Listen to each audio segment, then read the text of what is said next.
Bipolar Barbie here, and today I wanted to talk about the stigma around mental illness. I fucking hate that word, and I'm going to try not to use it because I don't want people to remember that shit word. No, I want them to remember what it is I am trying to say. And people are like, yeah, we need to raise awareness that mental illness exists. Yes, true. I've done other videos on how we define mental illness, and that is really, really important. But it is not just about understanding, because some of the most intense rejection and misunderstanding that I have ever come across has been from people who should understand it better than anyone else, and that is medical professionals. The amount of time that I have been begging for help, that I have been telling them that I'm going to jump in front of a bus or a train, that I have been desperate to being helped and told, you know what, you just need therapy. You know what, you're just overreacting.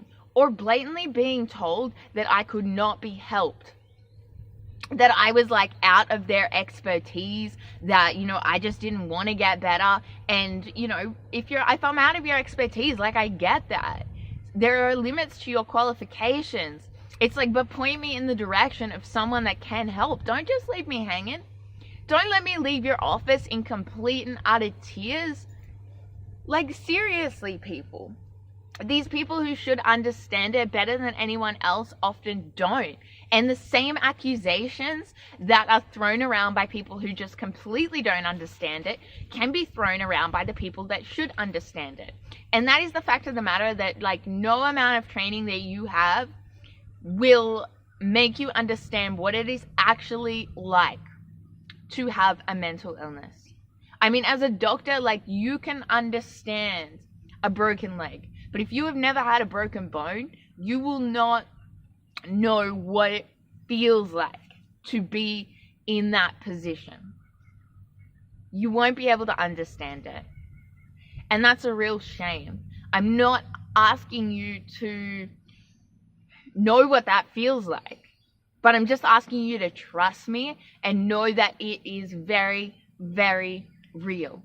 And seriously, some people in my life who actually do care and have been really supportive, I've been on their couch, I've left appointments, they've picked me up from appointments, and I've been in complete and utter tears.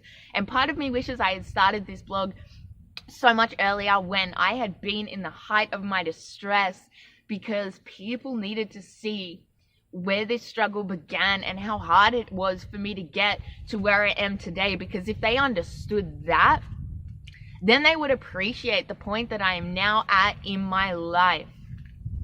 Seeking treatment was not easy. Getting better was not easy. And it is a battle that I do fight every single day of my life. Some people might not have to go through that, but I did. And it was no fault of my own, people. And even, doctors that have thrown the same accusations. You don't want to get better. You don't want to do this. It's why the hell am I in this appointment then? Why am I begging for your help if I don't want to get better?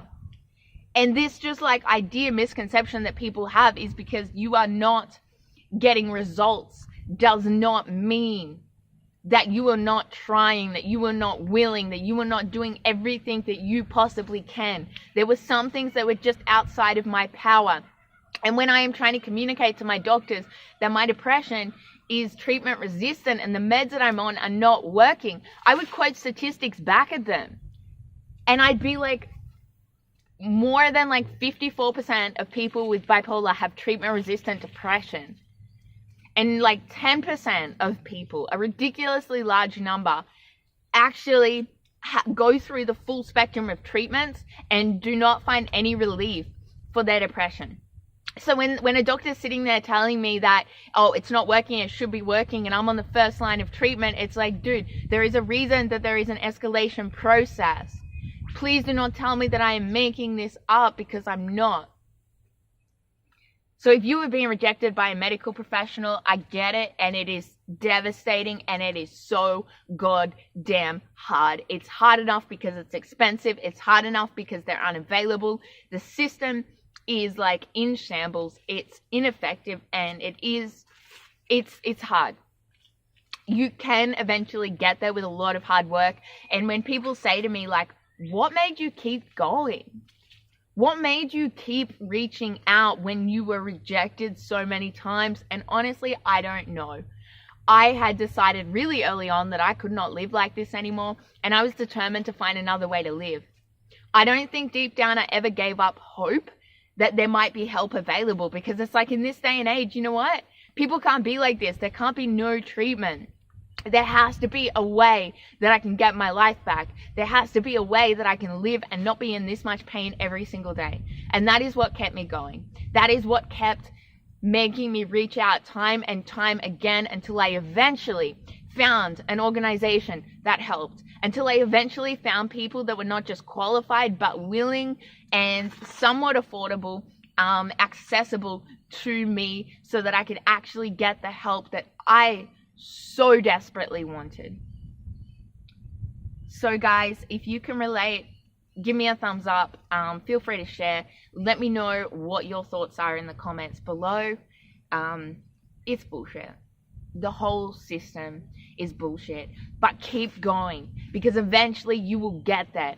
I've seen like over 100 people at this point in like 3 different states all around the country, even in other countries. I've done my research and eventually I've got there, because who knows, maybe the 101st time it'll work. Something will click, you will find someone. And this is not to say that after each time I've completely like lost hope, because I have. I've come out of that appointment absolutely in tears, and I've thought, you know what? No one wants to help me. No one can help me. And this is just so shit. And I've given up for a period of time and suffered in silence and in my own misery, until I worked up the goddamn courage it takes to reach out just one last time. And each time I kept telling myself, just one more time, just one more time. And I've probably had like over 50 to 60 just one more times. So don't underestimate the courage, effort, and dedication it takes for someone to reach out, especially if they're doing it again and again and again. People don't cry for help if they don't think help is available, so let's tell them that help is available. It's not just about raising awareness. It's not just about, you know, raising money and funding organizations and changing the healthcare system, because we don't all have the power to do that. But you know what? Every single one of us can save a life just by starting a conversation about mental health and accepting when someone tells you that they're not okay, that they really might not be, and listening judgment free. Can we all do that? It doesn't seem that difficult.